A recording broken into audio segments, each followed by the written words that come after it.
Welcome to the Family Bible Journey. Did you know that when you subscribe to the podcast and follow us on Facebook and Instagram, that you actually make it easier for other people to find the Family Bible Journey? So please follow and subscribe. And thank you for listening.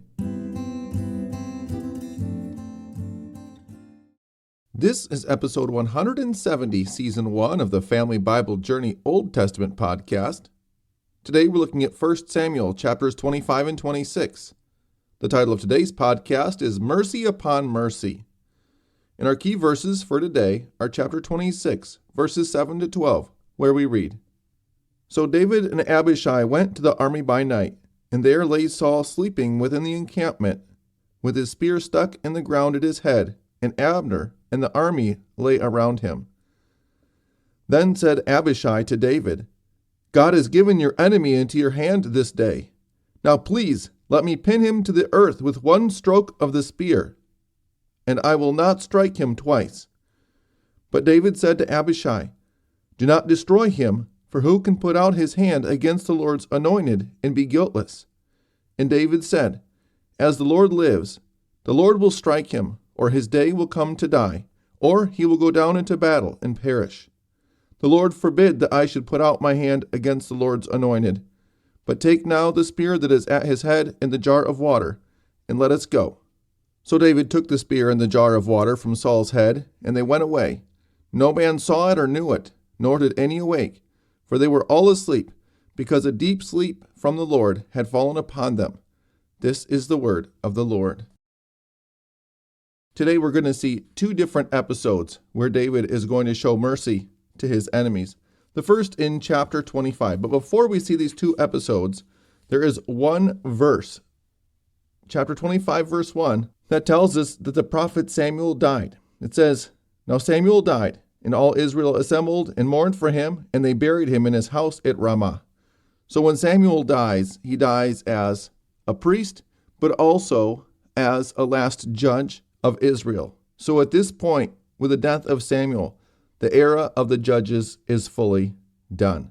And I have a note on chapter 25, verse 1. It says, Samuel gets no rest until death. Or does he even get to rest then? ...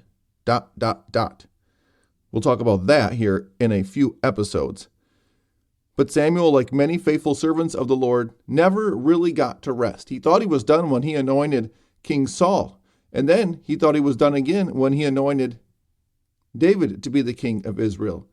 But this faithful servant of the Lord never got a day's worth of rest because the people needed his wisdom and they needed his guidance. They needed to hear the voice of the word from this faithful prophet. And so the life of Samuel ends as the life of many faithful prophets, pastors, and priests with no rest. And I do have a little tongue-in-cheek word of wisdom here at this section. Pastors don't get out to pasture, Pasture, as in let out to rest when they retire, but they get put out to pastor, Pastor, because many pastors never get to rest. And I know so many men faithfully serving congregations well into retirement. We thank you for your service. And the reality is the work of many churches would not be possible without the faithful labors of these men. And so we thank you, pastors who serve in retirement, for your service, showing us faithfulness like Samuel.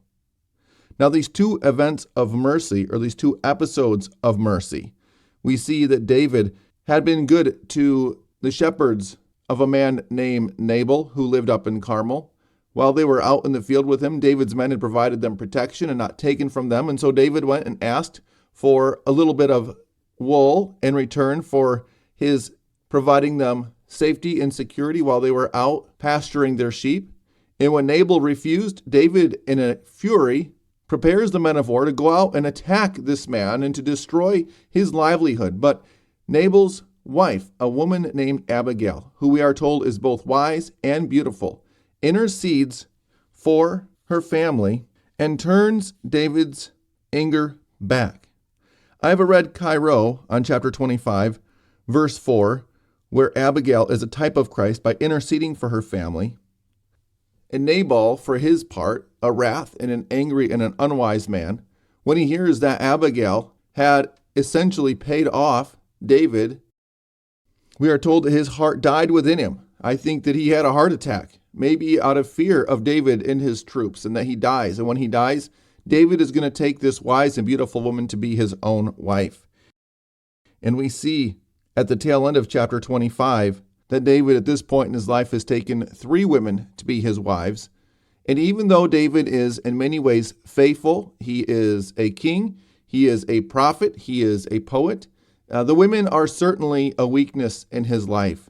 And now by accumulating 3 wives for himself, even on the run, while hiding from Saul, we see that this tendency of David, this weakness for the woman, it is manifesting itself as he has married now 3 women in the course of his life. He's maybe 40 years old at this point in time.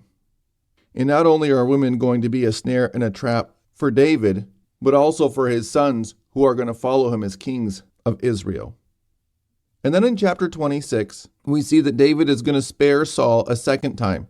The first time was in a cave where he cut off the hem of the robe. This time he sneaks into the camp at nighttime, and he takes the spear and the jug at Saul's head, and he chastises both Abner and Saul for not protecting the king as well as they should have. But in this act of mercy, the wrath of King Saul is assuaged for just a moment, and he turns from pursuing David. And I have a note on chapter 26, verse 11, that says, David trusted God would do things in his own time. Civil war would have ensued if he killed Saul himself. And I think that had David taken matters into his own hands, it is quite likely that the troops and the tribes loyal to Saul would not have accepted David in his kingship. And we're going to see in one of our episodes coming up here very soon, another way that David is going to be kept on the right side of history by God not allowing him to participate in battle against his own people, the Hebrew people. And so David's mercy here, shown both to Abigail and now also shown to Saul, proves to be a wise course of action that God is going to bless.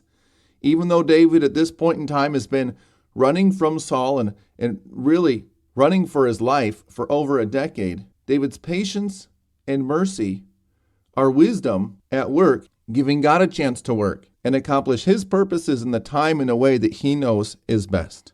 And so we leave David here showing mercy to his enemies, recognizing that as imperfect as he is, and despite his obvious weakness for women, that at least in this regard of trusting in the Lord and his plan and his timing, he is a good example for us to follow in our walk with Christ.